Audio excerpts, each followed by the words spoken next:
તમને ઘણા બધાને ક્વેશ્ચન હશે કે આ રેડ બ્રિક્સ યુઝ કરવી કે બ્લોક યુઝ કરવા. તો રેડ બ્રિક્સ તમે જયારે જતા હોવો છો ડેવલપર જોડે ત્યારે પહેલું ક્વેશ્ચન હોય છે સર તમે કયું પ્લાસ્ટર કરો છો કયું ચંદ્ર કરો છો. તો લાગી તો તમને વધારે યોગ્ય લાગતું હોય છે પણ એવું નથી.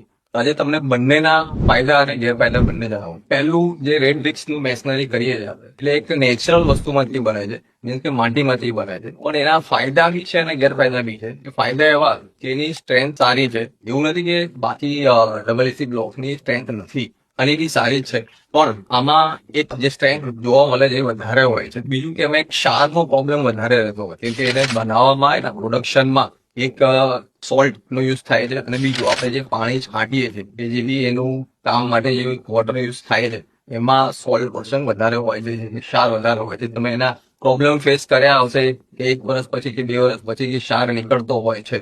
બીજું કે ક્રેક આમાં બહુ માઇનર હોય. જયારે હવે ડબલ એસી બ્લોક વાત કરીએ તો ડબલ એસી બ્લોક 2 ટાઈપના છે. ખાસ કરીને અમદાવાદમાં જે સેન્ડ બેઝ યુઝ થાય છે અને ફ્લાયસ બેઝ ઓછા યુઝ થાય છે. બાકી આઉટ ઓફ અમદાવાદ તો ઘણી બધી જગ્યાએ જેમ કે બોમ્બે, બેંગ્લોર, દિલ્હી બધી જગ્યાએ ફ્લાયસ બેઝ યુઝ થાય છે.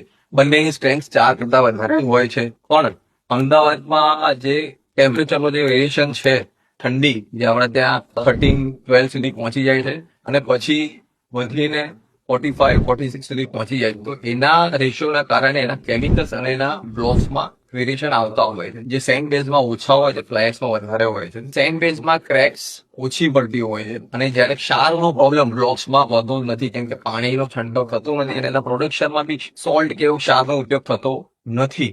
એટલા માટે વસ્તુ બંને સારી જ છે. અત્યારે 90% સાઇટ ઉપર બ્લોક્સ યુઝ થાય છે જે સેન્ડ બેઝ અમદાવાદમાં ખાસ કરીને ચાલે અને યોગ્ય છે.